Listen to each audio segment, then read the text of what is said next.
അടുത്ത ഫസ്റ്റായി പറയുന്നത് ഇസ്തിഅജാലു ഇസ്തിജാബത്തി ദുആ. മനുഷ്യർക്ക് പറ്റുന്ന വലിയ ഒരു അബദ്ധമാണ് ദുആക്ക് ഉത്തരം ചെയ്യപ്പെടാൻ ധൃതി കാണിക്കുക എന്നത്.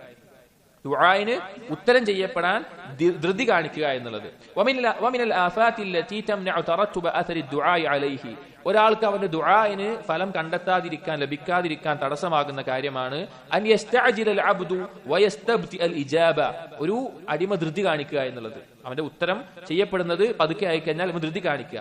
ഫയസ്തഹ്സിറ വയദഅ ദുആ. അങ്ങനെ അവൻ നിരാശനായിട്ട് ദുആ ചെയ്യുന്നത് അവസാനിപ്പിക്കും. വഹുവ ബിമൻസിലതി മൻ ബദറ ബദറൻ ഔ ഗറസ ഗറസൻ ഫജഅല യതഅഹദഹു വയസ്ഖി ഫലമ്മ ഇസ്തബ്തഅ കമാലഹു വഇദ്റാഖഹു തറക വഹമലു. അതിന്റെ ഉപമ എന്ന് പറഞ്ഞാൽ ഒരു ചെടി നട്ടിടുന്ന പോലെയാണ്. അവനൊരു ചെടി നട്ട് വളരാൻ വേണ്ടിയിട്ട് ചെടിയെല്ലാം വിട്ടു, അവൻ വെള്ളം ഒഴിച്ചു. അത് വളരാൻ കുറച്ച് വൈകിക്കഴിഞ്ഞാൽ, അതല്ലെങ്കിൽ അതിന് പൂർണ്ണതയിലെത്താൻ ഒന്ന് മെല്ലെ ആയിക്കഴിഞ്ഞാൽ അവ അതിനെ വിട്ടുപോവുക. ഒന്നുകൂടി ക്ഷമിച്ച് അതിൽ വെള്ളം ഒഴിക്കാൻ വേണ്ടത്, പക്ഷെ അതിനെ വിട്ട് ഒഴിവാക്കി പോകുന്നതിനെ പോലെയാണ് ദുആഇന് ധൃതി കാണിക്കുന്നവന്റെ അവസ്ഥ. സഹോദരൻ, നമ്മൾ അള്ളാഹുവിനോട് ചോദിക്കുക എന്നുള്ളത് തന്നെ നമുക്ക് അള്ളാഹ് നൽകുന്ന വലിയ തൗഫീഖാണ്. എല്ലാവർക്കും ദുആ ചെയ്യാൻ സാധിക്കില്ല, എല്ലാവർക്കും ദുആ ചെയ്യാൻ സാധിക്കില്ല. ചില പരീക്ഷണങ്ങൾ വരുമ്പോൾ അടിമ അള്ളാഹുവിലേക്ക് ഏറ്റവും കൂടുതൽ ദുആ ചെയ്യുന്നു എന്നത് തന്നെ അവന് ആ പരീക്ഷ കൊണ്ടുള്ള നേട്ടമാണ്. എല്ലാവർക്കും ദുആ ചെയ്യാൻ സാധിക്കില്ല. നമ്മൾ വിചാരിക്കുന്ന പോലെ എല്ലാവരും ദുആ ചെയ്യും, എല്ലാവർക്കും പ്രാർത്ഥിക്കാൻ പറ്റും, ഇല്ല. അള്ളാഹു തൗഫീഖ് നൽകുന്നവർക്കേ സാധിക്കുകയുള്ളൂ.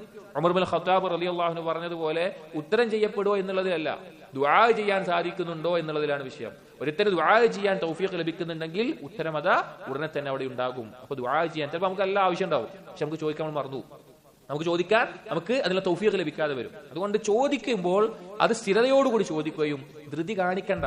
കാരണം നമ്മുടെ കാര്യം ഏറ്റവും നന്നായി അറിയുന്നവരാരാണ്? അള്ളാഹുവാണ്. നമുക്ക് എന്താണ് ഖൈറ്, നമുക്ക് എന്താണ് ശർറ് എന്ന് ഏറ്റവും നന്നായി അറിയുന്നവനാരാണ്? അള്ളാഹുവാണ്. വരാൻ പോകുന്ന ഒരു കാര്യത്തിൽ എന്തായിരിക്കും നമുക്ക് നന്മ, എന്തായിരിക്കും ദോഷം എന്നറിയുന്നവനാരാണ്? അള്ളാഹുവാണ്. അസാ അൻ തക്റഹു ശൈഅൻ വഹുവ ഖൈറുൽ ലക്കും വഅസാ അൻ തുഹിബ്ബു ശൈഅൻ വഹുവ ശർറുൽ ലക്കും. നിങ്ങൾ വെറുക്കുന്ന ഒരു കാര്യം അത് നിങ്ങൾക്ക് ഖൈറായിരിക്കാം, നിങ്ങൾ ഇഷ്ടപ്പെടുന്ന ഒരു കാര്യം നിങ്ങൾക്ക് ദോഷമായിരിക്കാം. വല്ലാഹു യഅലം വഅൻതും ലാ തഅലമൂൻ. അള്ളാഹുവിനെ അറിയാം, നിങ്ങൾക്ക് അറിയില്ല. അപ്പൊ അള്ളാഹു ഒരു കാര്യം നമുക്ക് നൽകുന്നത് അതിന് യോജിച്ച സമയത്തായിരിക്കും. നമ്മൾ ആ സമയം വരെ ക്ഷമിക്കുക എന്നുള്ളത് നമുക്ക് ഉണ്ടാവേണ്ടത്. അത് നമുക്ക് മനസ്സിലായിരുന്നെങ്കിൽ, നമ്മുടെ ഖദർ നമ്മൾ മുൻകൂട്ടി അറിഞ്ഞിരുന്നെങ്കിൽ അതിനേക്കാൾ ഭംഗിയായിട്ടൊരു ഖദർ നമുക്ക് എഴുതാൻ സാധിക്കില്ല. അതിനേക്കാൾ ഭംഗിയായി നമ്മുടെ കാര്യം തീരുമാനിക്കാൻ നമുക്ക് സാധിക്കില്ല. ഇതുമായി ബന്ധപ്പെട്ട ഹദീസുകൾ കാണാം. വഫീ സഹീഹുൽ ബുഖാരി മിൻ ഹദീസ് അബീ ഹുറൈറ റളിയല്ലാഹു അൻഹു അന്ന റസൂലുള്ളാഹി സ്വല്ലല്ലാഹു അലൈഹി വസല്ലം ഖാല യുസ്തജാബു ലിഅഹദികും മാ ലം യഅജൽ യഖൂലു ദഅവതു ഫലം യുസ്തജബ് ലീ. ഒരു അടിമക്ക് ഉത്തരം ചെയ്യപ്പെടും അവൻ ധൃതി കാണിക്കാത്തോടത്തോളം കാലം. എന്താണ് ധൃതി കാണിക്കൽ? ദഅവതു, ഞാൻ ദുആ ചെയ്തല്ലോ, ഫലം യുസ്തജബ് ലീ, എനിക്ക് ഉത്തരം ചെയ്യപ്പെടുന്നില്ലല്ലോ, എനിക്ക് അല്ലാഹ് ഉത്തരം ചെയ്യുന്നില്ലല്ലോ. വഫീ സഹീഹ് മുസ്ലിം അൻഹു ലാ യസാലു യുസ്തജാബു ലിൽ അബ്ദി മാ ലം യദ്ഉ ബിഇസ്മിൻ ഔ ഖതീഅതി റഹ്മിൻ മാ ലം യസ്തഅജിൽ. ഒരു അടിമക്ക് ഉത്തരം ചെയ്യപ്പെടും ഒരു പാപത്തിനല്ല അവൻ ദുആ ചെയ്യുന്നത് എങ്കിൽ, ഒരു കുടുംബ ബന്ധം മുറിക്കാനല്ല അവൻ ദുആ ചെയ്യുന്നതെങ്കിൽ, അവൻ ധൃതി കാണിക്കുന്നില്ല എങ്കിൽ അവൻ ഉത്തരം ചെയ്യപ്പെടും. ഈ മൂന്ന് കാര്യങ്ങളുണ്ടോ ഉത്തരം ചെയ്യപ്പെടില്ല. ഒരു തിന്മയ്ക്ക് വേണ്ടിയിട്ട് ഒരാൾ ദുആ ചെയ്യാണ്, ഉത്തരം ചെയ്യപ്പെടില്ല. ഒരു കുടുംബബന്ധം മുറിക്കാൻ വേണ്ടി ദുആ ചെയ്യാൻ ഉത്തരം ചെയ്യപ്പെടില്ല. ധൃതി കാണിച്ചാലും ഉത്തരം ചെയ്യപ്പെടില്ല. ഖീല, ആ സമയം ചോദിക്കപ്പെട്ടു, യാ റസൂലല്ലാഹ് വമൽ ഇസ്തിഅജാൽ, റസൂലേ എന്താണ് ഈ ധൃതി കാണിക്കുക എന്ന് പറഞ്ഞ? ഖാല യഖൂൽ, അവൻ നബി സല്ലല്ലാഹു അലൈഹി വസല്ലം പറഞ്ഞു, ഖദ് ദഅൗതു വഖദ് ദഅൗതു, ഒരാൾ പറയും ഞാൻ ദുആ ചെയ്തു ഫലം അറ യസ്തജീബു ലി, എനിക്ക് ഉത്തരം ചെയ്യുന്നത് ഞാൻ കാണുന്നില്ലല്ലോ.